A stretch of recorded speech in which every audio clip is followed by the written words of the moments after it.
Early one morning, my farm manager called me in a panic. "There are trucks on your road. They're laying asphalt." I drove out immediately. By the time I arrived, my $80,000 private gravel road, engineered, surveyed, fully inside my property line, was being covered in fresh black asphalt.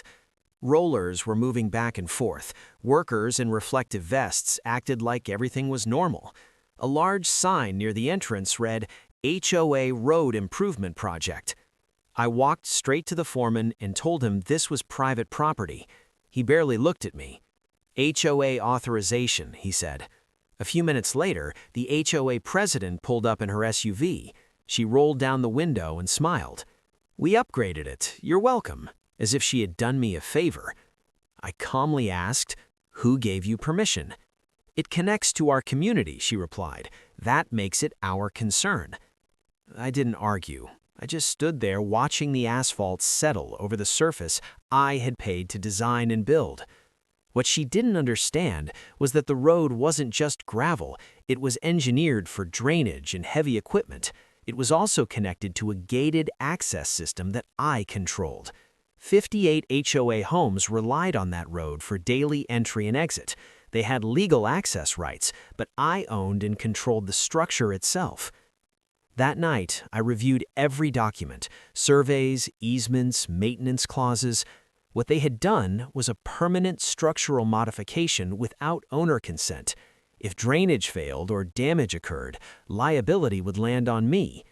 By morning, the asphalt had hardened. Residents were driving happily over their new road, unaware of what was coming. At 9 a.m., I activated the security system. Heavy steel bollards rose from the ground at both ends of the gated section. Access sealed. Then I contacted a towing and traffic control company and issued a legal notice. The road was temporarily closed due to unauthorized structural alteration pending engineering inspection and liability review. By afternoon, 58 vehicles inside the gated section were effectively immobilized. Not towed, not touched, just unable to exit. Phones started ringing across the neighborhood. Confusion turned to frustration. The HOA president rushed to my gate. "What did you do?" she demanded. "Safety hold," I replied calmly. "You altered a private engineered surface. Until liability is resolved, access is suspended." "You can't trap residents like this." "I didn't trap anyone," I said. "You paved it." The HOA board threatened to sue. I invited them to try. An independent engineer inspected the site and confirmed the asphalt had disrupted the original drainage slope. Future flooding risk was real. Now the board faced two choices: remove the asphalt and restore my road to its original design, or accept full liability in writing. Pressure mounted fast. Residents couldn't commute. School runs were delayed. By evening, the entire board showed up with a drafted agreement, full liability transfer, a restoration escrow fund, and a written apology for unauthorized paving. I read it carefully and added one more clause: no future action affecting my property without written consent, or the easement itself would be reviewed. Silence filled the room. They knew if the easement were challenged, their entire neighborhood's access could be at risk. 10 minutes later, they signed. When the bollards lowered and all 58 cars finally rolled out, the residents weren't looking at the road, they were looking at the HOA board. Over the next 2 weeks, the fresh asphalt was cut and removed. The original engineered gravel base was restored. Drainage was corrected. The costs were deducted from escrow, with additional expenses pulled from the HOA's reserve fund. Insurance premiums rose. A city review later revealed incomplete permit documentation, adding another fine. At the next annual meeting, the room was full. Residents demanded answers. Who approved this? Why was there no notice? Why was private property altered without consent? Leadership was reshuffled. New transparency rules were passed. Any work affecting adjacent private land now required documented approval. Months later, the former president came to my office alone. No anger this time. "We should have spoken to you first," she admitted. "Yes," I said, "you should have." Today, my road remains exactly as I designed it: stable, properly drained, fully controlled. The difference now is simple. If the HOA wants to discuss anything related to it, they call first. Contractors request written clearance. Assumptions are gone. They thought paving over my $80,000 private road overnight would show control. Instead, it showed overreach. I never shouted, I never touched a single car, I just paused access and followed the rules. And for one full day, 58 cars stood still, engines off, while everyone learned the same lesson. Access does not mean ownership, and shortcuts sometimes close the only road you have. You'd think that would be the end of it. Road restored, agreement signed, lesson learned. But the real impact showed up slowly.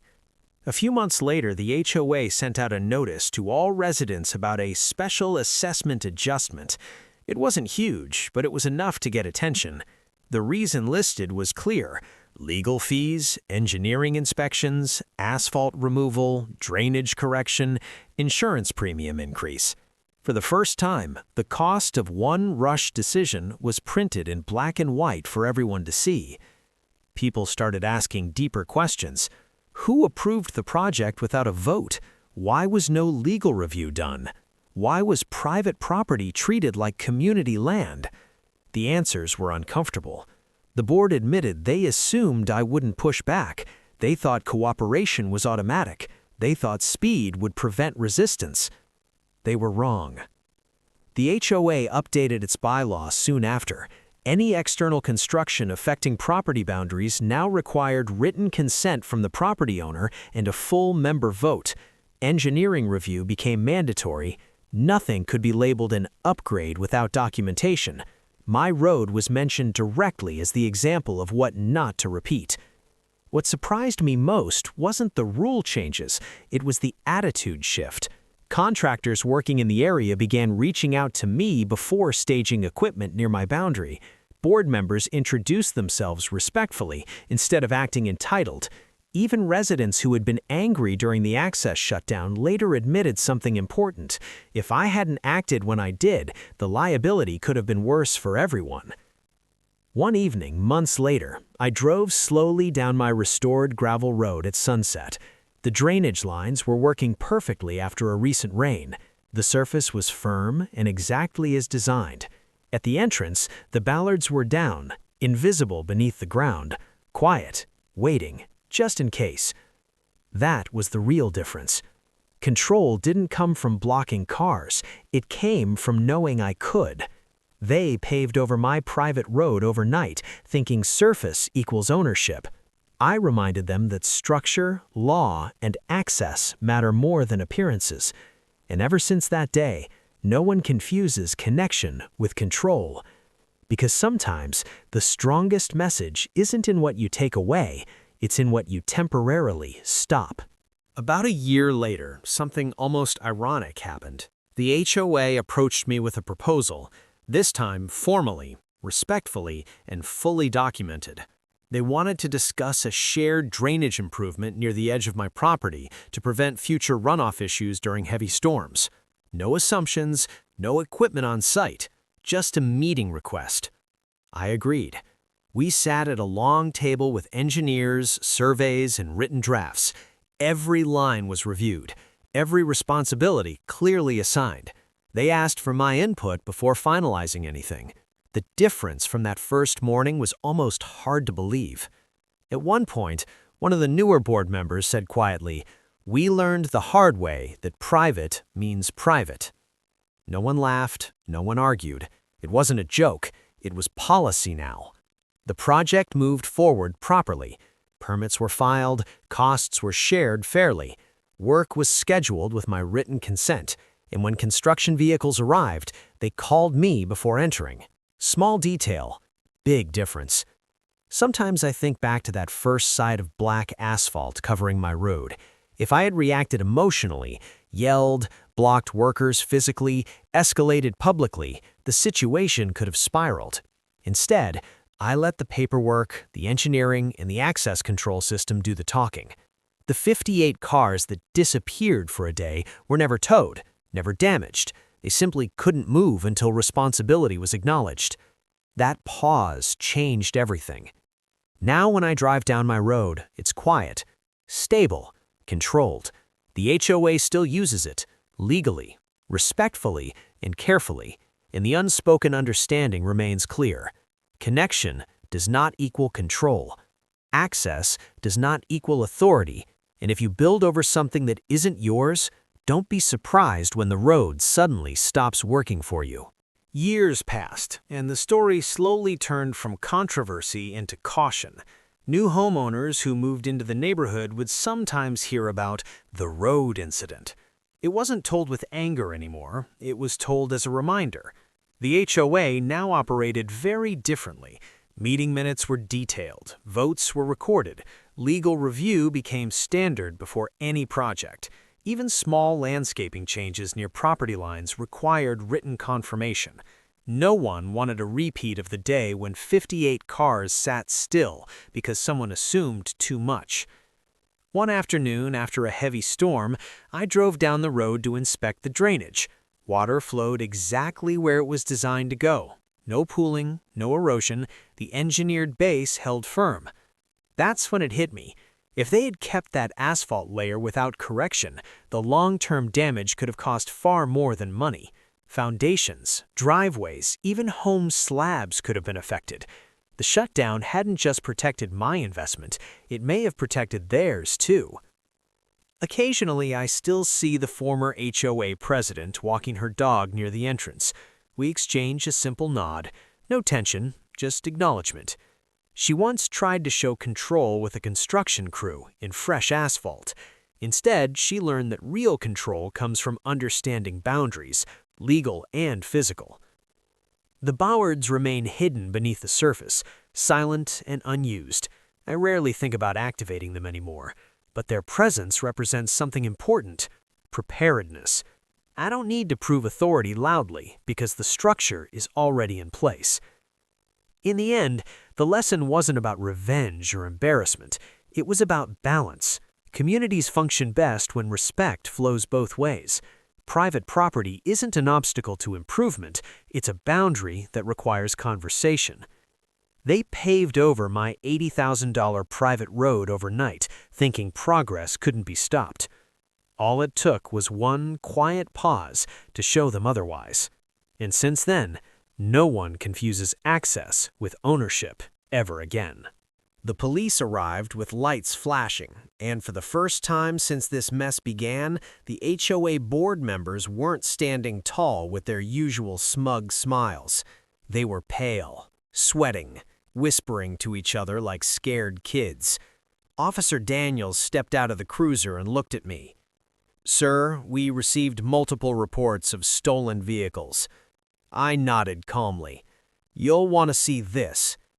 Behind me, the entire entrance road to the subdivision, freshly paved overnight over my private $80,000 gravel drive, was blocked by heavy steel barriers. Bright orange signs were bolted into the ground. Private property, unauthorized use subject to impound. And beyond those barriers, 58 cars, every single vehicle registered to the HOA board members and the residents who voted to pave over my land, gone from their driveways, not stolen, legally relocated. Mrs. Harper, the HOA president, stormed forward, shaking with rage. "You can't just take people's cars." "I didn't take them. My contracted towing company removed unauthorized vehicles from private property." Officer Daniels frowned. "You're saying this entire road belongs to you?" I handed him the folder. Survey maps, deeds, county stamps, everything crystal clear. The subdivision's only entrance sat entirely on my parcel. The HOA had paved it without permission, assuming I'd never challenge them. Big mistake. The officer flipped through the documents slowly. His expression changed. He turned to Mrs. Harper. "Ma'am, this appears to be his land." Her face went white. "But it's our access road," she shouted. "No, it was my private road. You paved over it at 2 a.m. without consent. That's destruction of private property, so I secured my property." One of the board members whispered, "Where are the cars?" I checked my watch. Impound lot, 50 miles out. Each tow, $450. Storage fees start immediately. The collective gasp was almost musical. Mrs. Harper's voice cracked. "This is harassment." "No," I said calmly. "This is consequences." Officer Daniels cleared his throat. "Unless you have proof of theft, ma'am, this is a civil matter." And just like that, the power shifted. The same neighbors who clapped when the bulldozers paved my land were now turning on the board. "You told us it was HOA property. You said you had approval. You're paying my towing bill." Chaos erupted. But I wasn't finished. I pulled out one final document. "I've also filed a lawsuit for property damage, trespassing, and unauthorized construction. Estimated repair costs to restore my original road condition, $92,000. Mrs. Harper actually staggered backward. "You can't cut off access to the neighborhood," she whispered. I gave her a small smile. "Oh, I can, but I won't under one condition." Every head turned toward me. "You dissolve the HOA immediately and sign full liability for the road damage." Silence. The board members looked at each other. They knew they were trapped. Without access, property values would crash, residents would revolt, lawsuits would bury them. 10 minutes later, right there on the hood of a police cruiser, the HOA president signed the emergency dissolution agreement. 58 angry residents watched their powerful board crumble in real time. Within a week, the HOA was gone. The road was restored to gravel, my gravel. And those same neighbors who once fined me for improper mailbox paint now waved politely when they drove by, after they paid their towing fees. Mrs. Harper moved 3 months later. Funny thing is, if they had just knocked on my door and asked about the road, I might have shared access. But they chose force, so I chose law. And law always wins. Months later, the story of that night became legend in the neighborhood. New homeowners heard whispers about the 80K private road, the overnight asphalt, and the 58 cars that disappeared for a day. It wasn't told with anger anymore. It was a lesson about boundaries, authority, and respect. The HOA board was gone, replaced by a temporary management committee that ran transparently. Every decision about shared property or community improvements now required documentation, written consent, and proper notice. Contractors called me before even placing a single truck on the road. Residents understood that access does not equal ownership. One small mistake had rewritten the rules for everyone. I drove my restored gravel road on quiet mornings. Drainage worked perfectly. The surface was stable, exactly as I'd designed. The bollards, still hidden beneath the ground, were a silent reminder that preparedness was better than confrontation. No one challenged access anymore. Not the board, not residents, not even the new management. Even Mrs. Harper, who had once tried to assert control, would occasionally pass by on foot. Our nods were polite but distant, an unspoken acknowledgement of what had happened. She never attempted to claim authority again. The real victory wasn't money, cars, or legal documents. It was respect earned, rules clarified, and a simple truth reinforced. Assuming control without consent can backfire spectacularly. The lesson was clear for anyone who witnessed it. Shortcuts, force, or overreach can cost everything, even authority, reputation, and trust. And all it takes is one person willing to act calmly, legally, and strategically to turn a single mistake into a lasting consequence. After that, life in the neighborhood returned to normal, but with a noticeable difference. Contractors and residents alike approached any project with caution. Every question was asked in advance, every plan documented, every signature obtained. The mistakes of the past had become a permanent blueprint for proper conduct. I still drive my road every morning. Gravel crunches under the tires, drainage works perfectly, and the hidden bollards remain silently beneath the surface, a quiet reminder of authority earned and boundaries respected. No one has challenged access since, not the residents, not any new HOA board members. The story of the overnight asphalt and the 58 cars has become more than a tale of revenge. It's a lesson on respect, patience, and control. It shows that power isn't about forcing others to comply, it's about understanding your rights, following the law, and letting consequences unfold naturally. Those who once assumed ownership of my property learned the hard way. You can pave over a road, but you cannot pave over the law. Access doesn't equal authority, and sometimes doing nothing but waiting and letting the rules work for you is the most powerful move of all.